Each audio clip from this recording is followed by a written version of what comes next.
Fala pessoal, então estamos aqui, mais uma vez para falar do contexto bíblico, agora, da carta endereçada a Tito. Então, Tito, ele era um cidadão grego aqui, e mais um convertido aqui, do apóstolo Paulo. E Paulo ele tinha grande estima ali por Tito, a Bíblia relata que no episódio ali da igreja dos Coríntios, ele havia um grande problema ali, que havia homens que estavam tendo relações com a esposa do seu próprio pai. Então, imagina o problemão que estava naquela igreja. Então, Tito ele foi designado para poder enviado como um diplomata, como alguém que iria resolver aquele problema, alguém que iria trazer ensinamentos para poder conter aquela situação totalmente descontrolada que estava ali na igreja de Corinto. Então era um homem de confiança ali de Paulo. Halley vai dizer que posteriormente ele pega a carta, 2 Coríntios, ele leva novamente para o povo ali de Corinto, ele fica algum tempo ali com eles, e Paulo ele designa ele para outras missões também, ele vai também ali para a igreja agora de Creta, para a igreja estabelecida ali em Creta, que era uma região ali da Grécia. Então Tito era um homem de confiança ali de Paulo. E o que acontece? No início aqui da carta, Paulo vai dizer, olha, para essa missão eu te deixei em Creta, Tito, para que você constitua presbítero, ou bispos, seria a mesma coisa. Halley, no manual de Halley, ele vai dizer que significa praticamente a mesma coisa. Então agora, o contexto da carta de Tito e de 1 Timóteo é quase que um mesmo, tem algumas semelhanças como essa, de estabelecer ali líderes para as igrejas. Então, basicamente esse é o contexto aqui da carta, vai falar de falsos mestres, da questão das obras, que nós não somos salvos por obras, mas a gente anda em boas obras. Mas vamos lá, vamos adentrar aqui no contexto, Então Paulo ele faz aqui a sua saudação, como ele sempre descreve, Paulo, servo de Deus, apóstolo de Jesus Cristo, para promover a fé dos eleitos, E ele vai dizer assim que Deus ele nos prometeu a vida eterna antes da fundação do mundo. Ele já começa desse jeito, essa carta. E ele vai agora dizer, olha, para essa missão eu te deixei em Creta, Tito, para você constituir presbítero, de acordo com as minhas orientações, E ele vai agora dar características aqui para os presbíteros, que eles sejam irrepreensíveis, marido de uma só mulher, tenha filhos cristãos e que não sejam acusados de libertinagem ou de insubmissão, certo? Então, os presbíteros aqui constituídos aqui por Paulo não eram homens necessariamente que oravam em línguas, que faziam milagres, que tinham revelações, mas eram homens que iam ser balizadores da igreja, mas que tinham as suas vidas dentro de suas casas, que a sociedade olhava para eles e viam homens realmente de caráter, certo? Então, essas eram as qualidades que estavam sendo impostas ali aos presbíteros, E vai dizer para os presbíteros não ser apegado ao vinho, não ser violento, nem dominado pela ganância, precisa ser hospitaleiro, amigo do bem, piedoso, tenha domínio próprio, seja capaz tanto de encorajar os crentes na sã doutrina e até mesmo rebater aqueles que discordam da sã doutrina. Então o cara tinha que manejar também bem a palavra, Esses eram atributos ali para os presbíteros. E ele vai falar assim, olha, é necessário a gente calar os tagarelas da circuncisão. O que acontece? Havia os falsos mestres ali que estavam ali em Creta. Então, mais uma missão difícil agora, para Tito. E ele vai dizer assim, olha, esses cretenses, existe um profeta no meio deles, vai falar aqui de Epimênides. Esse cara viveu 600 anos antes de Cristo. E ele foi um profeta ali no meio, E o que acontece? Ele era um cara, que espalhava mentiras ali. Ele mesmo vai dizer ali dos cretenses, Paulo vai dizer assim, olha, tem um cara que está no meio aí dos cretenses, que é esse Epimênides, que viveu tempos antes. Ele diz que os cretenses eles são glutões, eles são feras malignas e mentirosos. E por que ele diz que eles são mentirosos? Porque os cretenses espalhavam ali, lembrando que Creta era uma região ali da Grécia, embora já tivesse sob domínio romano, mas estava numa região ali grega. Então o que acontece? Ali eles diziam que o túmulo de Zeus estava ali, mas Zeus ele era um deus, né? um deus mitológico.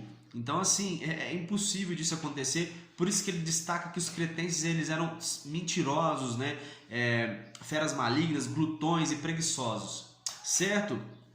E vai dizer, olha, repreende esse povo, Paulo dizendo para Tito, repreende esse povo, repreende essa bagunça que está aí, né? Esse povo aí afirma que conhece a Deus, mas pelas atitudes deles, eles negam a Deus. Paulo pede para ele poder encorajar o povo, né, para eles estarem em harmonia com a sã doutrina, né? Encoraja os mais velhos também, Tito, a serem, né, equilibrados. Olha só, a missão de Tito não estava fácil, né?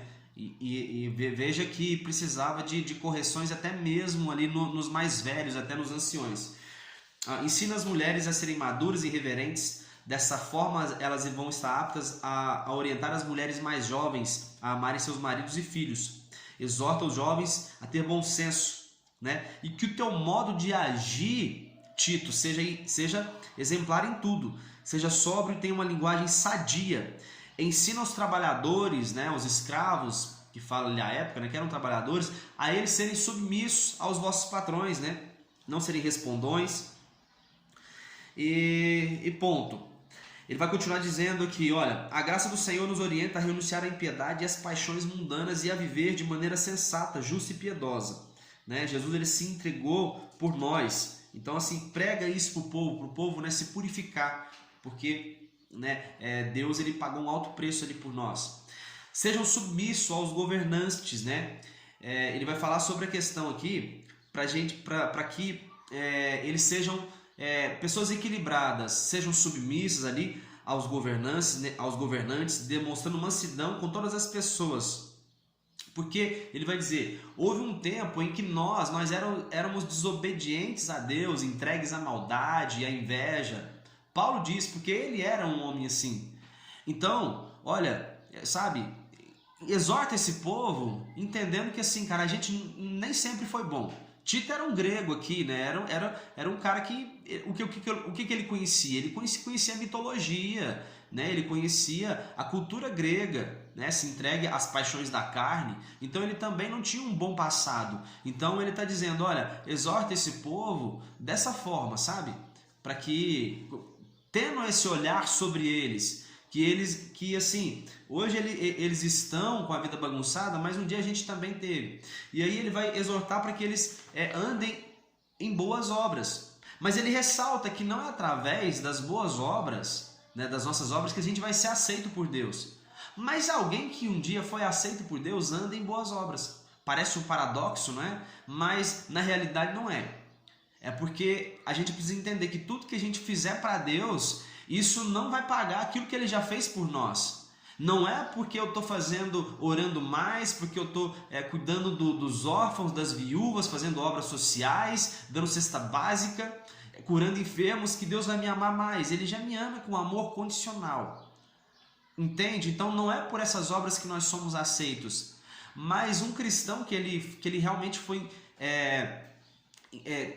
entendeu o amor de Cristo por nós, entendeu esse sacrifício de Cristo por nós, ele anda em boas obras, que vai dizer aqui em Tito, capítulo 2, 14, olha, dedica a prática das boas obras, capítulo 2, verso 7, ser exemplo, fazer boas obras, capítulo 3, versículo 1, estar prontos a fazer tudo que é bom, capítulo 3, verso 8, empenhar-nos na prática de boas obras. E para fechar, capítulo 3, versículo 14, praticar boas obras a fim de sermos produtivos. Então percebe que ele também, né, ele fala para a gente poder ter boas obras, porque um cristão que ele foi encontrado pelo amor de Cristo, ele anda em boas obras. E ele agora, né, vai falar que sobre pessoas que provocam divisões ali no meio, né? Adverte essas pessoas 1 ou 2 vezes. E se isso continuar, aí vocês podem expulsar essas pessoas do meio de vocês. Não fique com pessoas no meio de vocês que causam divisões. Certo? E agora ele finaliza aqui, né, falando assim, olha, quando eu te enviar Ártemas ou Tíquico, né? No manual de Halley vai dizer assim que não é mencionado esses dois, né? Ou melhor, Tíquico ele é mencionado aqui, né? Tíquico é mencionado, mas assim são sabe? Deixa eu pegar aqui a parte que ele diz na verdade é Ártemas, né? Ele deveria substituir Tito no cargo de Creta, né? E Tíquico provinha da Ásia, ele vai dizer isso, né? Deu uma enrolada aqui, mas o Tíquico vinha da Ásia e esse Ártemas provavelmente era um cara que ia substituir a Tito, mas não havia menções desses homens antes, né? E vai dizer, olha, vem depressa um encontro em Nicópolis, né? Nicópolis fica mais ou menos 160 quilômetros ali da cidade de Corinto. E ele vai dizer, olha, providencie tudo que for necessário para a viagem de Zenas e Apolo. Esse Zenas também não é mencionado na Bíblia, né, anteriormente, e provavelmente Apolo é o pregador, né, eloquente ali, que já foi mencionado em Atos dos Apóstolos, certo? E assim finaliza essa carta aqui a Tito. Beleza, pessoal? Espero que vocês tenham, né, aprendido bastante com essa carta aqui a Tito. E logo mais a gente volta aqui agora com a carta a Filemon. Que Deus abençoe cada um de vocês. Tamo junto e um abraço.